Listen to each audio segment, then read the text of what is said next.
Salutations, kings and queens, and welcome back to the Electric Leaf, where it is my goal to assist you with nourishing your mind, your body, and your chakras. Okay? So, initially, I wanted to come and speak more directly to the queens, but then I got to thinking about it, about some of my friends, some of my homeboys that I have, and I realized that this is not just about queens. This is about vibrations, energy, and all of us. This is about how we affect one another in general. And so I want to talk about abusive relationships and how abusive relationships can be truly hindering your healing process. For those of you who have followed my channel, you have heard me speak from the very beginning about abusive relationships. And abusive relationships have played such a huge role in my spiritual journey, and not only just my spiritual journey, but just the evolution of the woman journey. Okay, me becoming me understanding people and myself on a whole different level. And also, it has played a pivotal role in me understanding what it means to truly forgive. Okay, forgiveness, it's such a liberating vibration as well. Let's talk about what constitutes abuse. What constitutes abuse? We've got verbal abuse, we've got emotional abuse, we've got physical abuse, we've got neglect. Ooh, that neglect. If you haven't heard of the rice experiment, you should check it out. Neglect can be just as harsh as hate, okay? Neglect can be just as crucial as hate. But when we have these different things that are going on in our relationships, we have verbally abusive words, we have physically abusive exchanges, we have emotional abuse. Okay, these things, even though they sound horrible, and you wouldn't even, a lot of people wouldn't even think that, oh, that could be causing me to miss my mark on my healing journey. We have to think about it on a chemical level.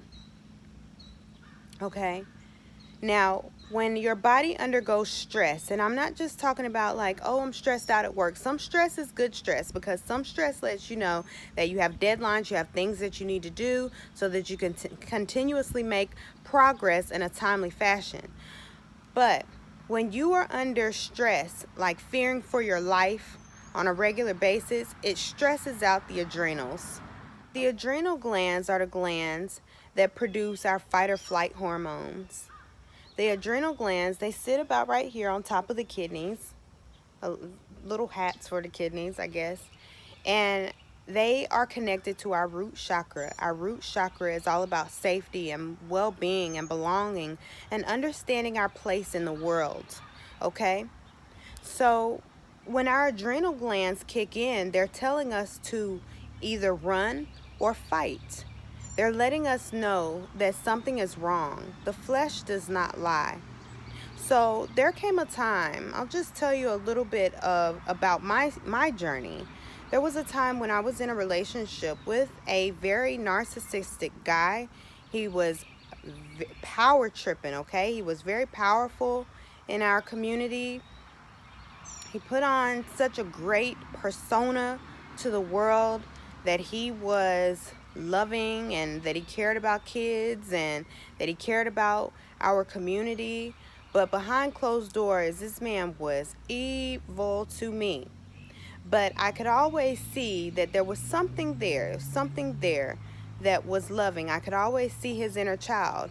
But his grown-up person was so interested in protecting his inner child and so stuck on the things that had happened to him as a child that he would take things out on me as well.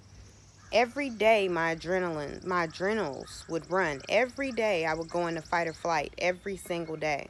Every single day. That's what you call a karmic relationship. That's another story for another day too. Okay, but I'm thankful for that. Thankful for that relationship. But nonetheless, I learned that the scars that you can't see, the scars that aren't not so easily detected by tests, blood tests, and lab tests from your doctor and different diagnostic tests. Those are those are the wounds that won't allow the body to actually heal.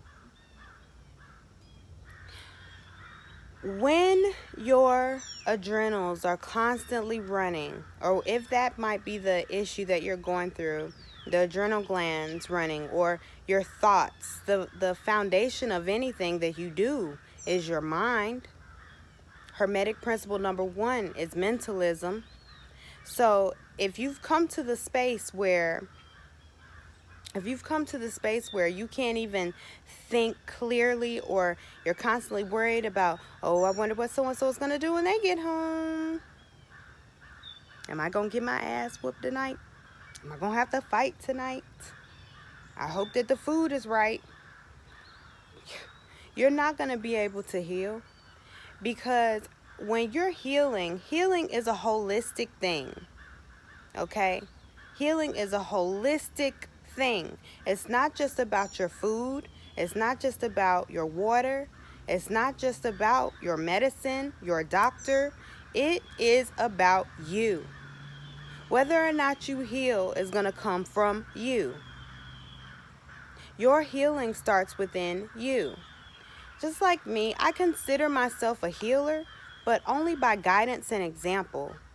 There's no way that I'm going to be able to just heal someone if their spirit is not open to being healed, because the healing comes from within us. All of us have the ability to heal ourselves and regenerate ourselves and restore ourselves if we're able to tap in to that universal frequency of love.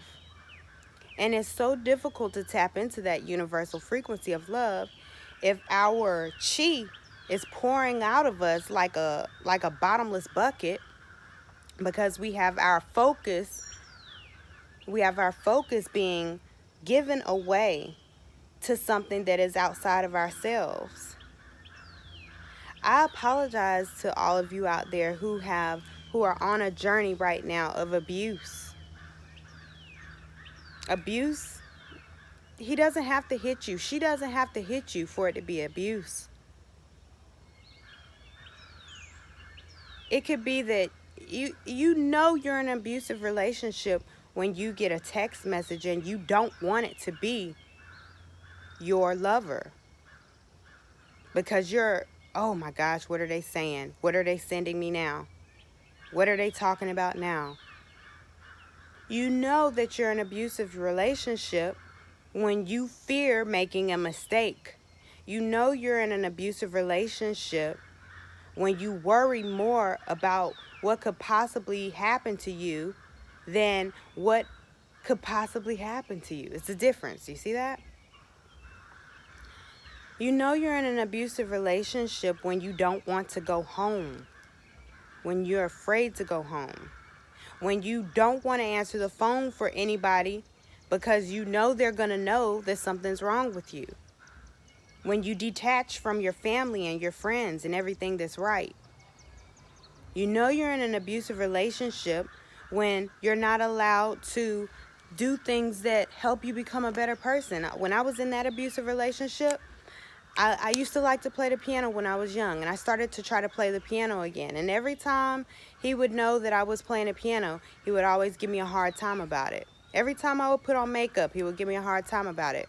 I put on a weave or a wig, he'd give me a hard time about it. Really hard time about it.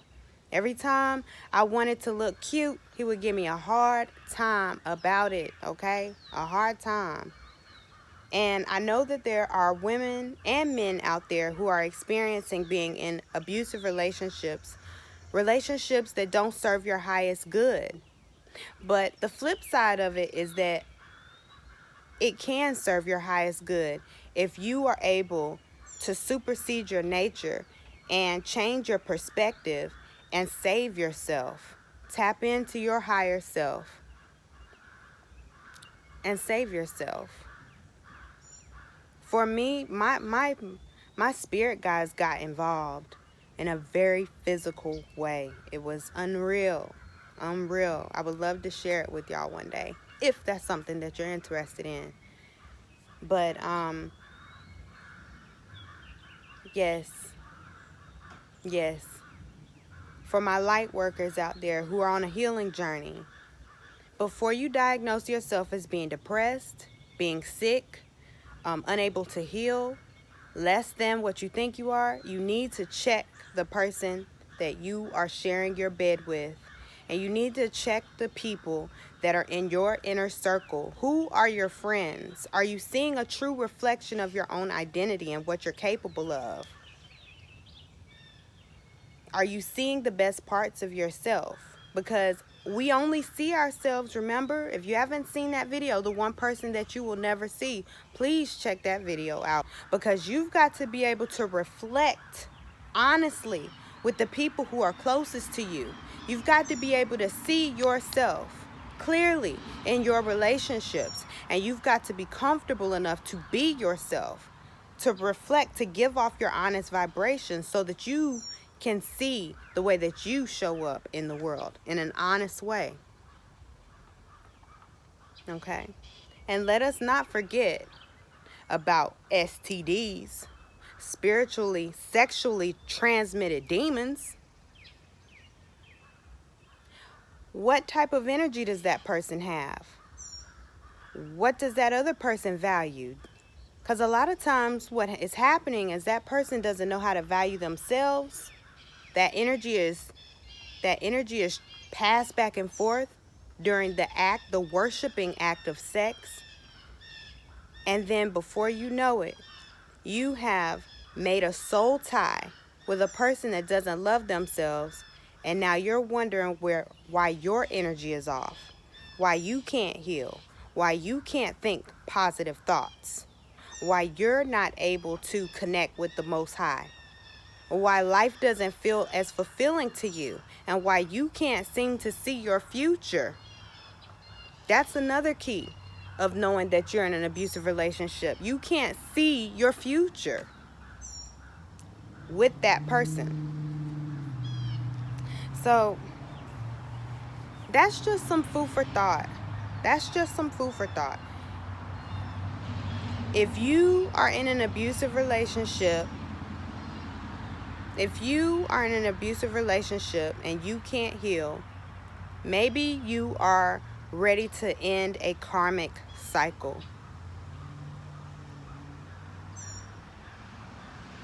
It could be verbal, like I said. It could be physical. It doesn't mean you have to hate that person, but it does mean that you have to value and love yourself enough to save yourself. Save you. Don't wait on anybody else to come and save you. Don't wait on anybody else to come and get you out of a bad situation. That was something that I used to do. When I was in that abusive relationship, I used to always say that I'm praying about it and I'm waiting on Jesus to come and help me. But I already had everything that I needed to save myself was already within me. Don't wait on anybody else to save you. Save yourself. Get out of the abusive relationships. Get out of the abusive jobs. Get out of the abusive thought patterns that you have towards yourself. Love yourself enough to hear yourself and save yourself so that you can heal. Healing starts in the mind.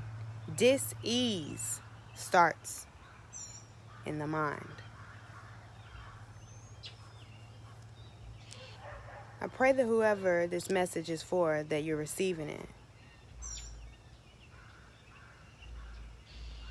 If you want. If you're not interested in prayer, this is the end of the video for you. But for those of you that are interested in prayer and you believe that our words cast spells. Please stay and receive. Divine Mother and Father, Yahweh, Yah, God, Most High Force, from which the space from which all of us were birthed from, the space from which everything was created. I call on you now. I thank you. I thank you for the energy that flows through all of us. I thank you for the Holy Spirit. I thank you for your Son, Yeshua, that you sent down to be a living example of all the power that we have access to. I thank you for all of the angels, ancestors, and spirit guides that are here with us now. And I ask, God, that you use me as a divine channel for your message and not mine. For all of those out there who may be in abusive relationships, I'm thankful that you're able to see yourself in your own divinity. I'm thankful that you're able to save yourself. I'm thankful that you're able to understand how important you are, and that you're able to feel God's love moving through you, and that you're able to fulfill your divine purpose while you're here on life. You are more than what you think you are right now. You are valuable. You are love. It is safe for you to love yourself. It's okay for you to remove yourself and your children from situations that do not serve your highest. It's safe, it's okay for you to say, for you to understand that yes, you may love someone that does not love you back. And it's okay for you to love those people from a distance. It's okay for you to want to live your life and be happy. You're allowed to be happy. You have a right to be happy. You have a right to be safe.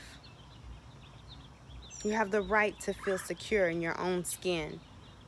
You have a right to not have to suffer. You have a right to heal.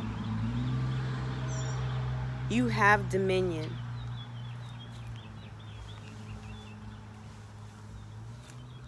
You have the ability to call on the Most High.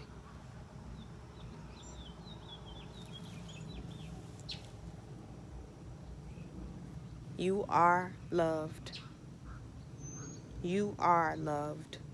No matter what anybody says to you, no matter what anybody tries to take away from you, you are loved.